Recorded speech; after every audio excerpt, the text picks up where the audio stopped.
به همگی. من اومدم آموزش رویال آیسینگ. در ابتدا سفته تخم مرغ رو میزنیم تا کف کنه و بعد کم کم آیسینگ شوگرمون رو اضافه میکنیم و تا جایی هم میزنیم که با حالت استیف پیک برسه و غلیظ باشه. بعد به این غلظت 5 قطره آب اضافه میکنیم برای پر کردن سطح کارمون.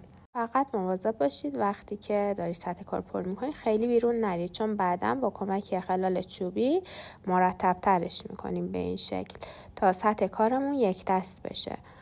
همونطور که تو ویدیو هم مشخصه من دارم از سمت داخل به بیرون آیسینگم رو هدایت میکنم تا کناره هاش مرتب شه و سطح کار یک دسته‌ای داشته باشم. در ادامه همونطور که میبینید من برای پر کردن سطح کوکی آدم برفی هم دقیقاً از همین غلظت رویال آیسینگ استفاده کردم. فقط سعی کنید که دستتون تند باشه و خیلی توقف نداشته باشید و بعد با کمک خلال چوبی دوباره دیوارهاشو مرتب کردم. حتما دقت کنید که خیلی از دیوارها بیرون نزنه. یک نکته مهم دیگه اینه که از همون نقطه که شروع کردی به پر کردن آیسینگ از همون جا هم مرتب کردن رو شروع کنید، چون که آیسینگ شروع میکنه به خشک شدن و کار کردن باش براتون خیلی سخت میشه. از همین غلظت برای پر کردن قسمت پایین دستکش هم استفاده کردم. بعد اینکه مرتب کردیم کنار میذاریم تا خشک شه، چون بعدا میخوایم با یه غلظت دیگه روی این قسمت تزییناتش رو انجام بدیم.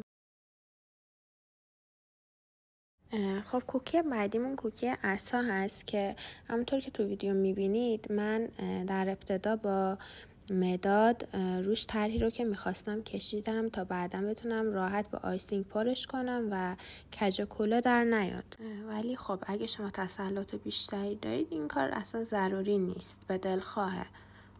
خب من در ابتدا این قسمت ها رو یک در میان با آیسینگ سفید با هم غلظت قبلی پر میکنم و اجازه میدم کاملا خشک بشه. بعد اینکه کامل خشک شد قسمت های خالی قراره با آیسینگ قرمز پر بشه.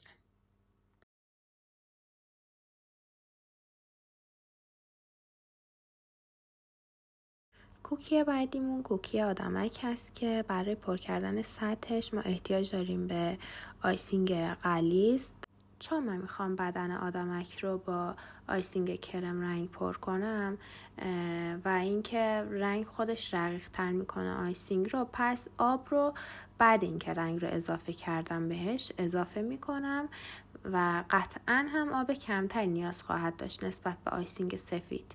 من به این آیسینگ 4 قطره آب اضافه کردم، ولی همونطور که میبینید یکم زیادی رقیق شده و یکم از کناراش شره میکنه، ولی هیچ ایرادی نداره.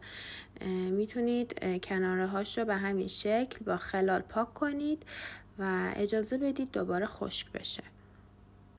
برای کوکی درخت من میخوام از رنگ سبز ملایم استفاده کنم. چند قطره با آیسینگم اضافه کردم و 1 قطره آب ریختم.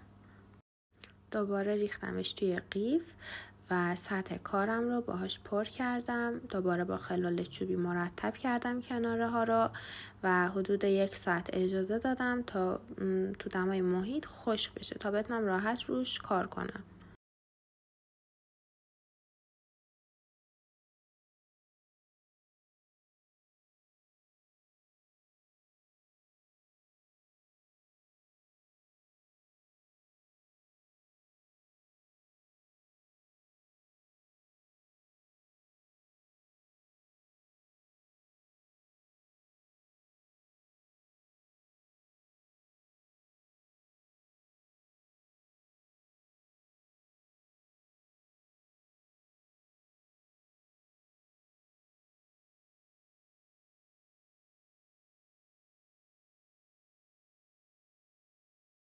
برای درست کردن آیسینگ قرمز من از رنگ ژله‌ای استفاده کردم. چند قطره رنگ ژله‌ای ریختم و اصلا هم آب اضافه نکردم. از این آیسینگ قراره برای پر کردن قسمت‌های خالی عصا و دستکشمون استفاده کنیم. فقط سعی کنید با دقت و حوصله بیشتر این کار رو انجام بدید، چون رنگ قرمز یکم رنگ حساسیه و دقت بیشتری میخواد. همونطور که تو فیلمم مشخصه، من سعی میکنم با آیسینگ کمتری پر کنم و بیشتر از خلال دندون کمک میگیرم برای هدایت آیسینگ به سمت بیرون. با این کار میتونم کنترل بیشتری داشته باشم روی آیسینگم.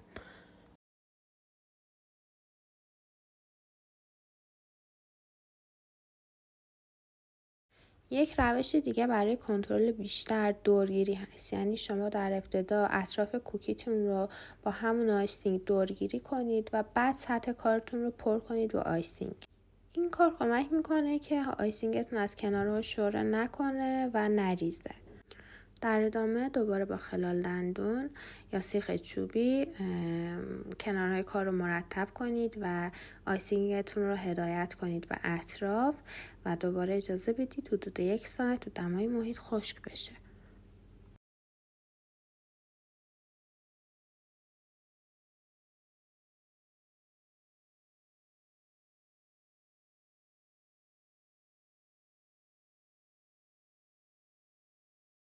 برای تزیین روی درخت من به غلظت استیف پیک کمی رنگ زرد اضافه کردم و هیچ آبی هم اضافه نکردم و خطایی صاف شبیه ریسه کشیدم.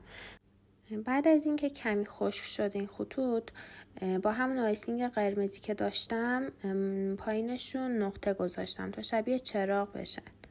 بعد دوباره با همون آیسینگ قرمز برای آدم برفیم کلاه کشیدم و مرتب کردم و اجازه دادم دوباره خشک شه.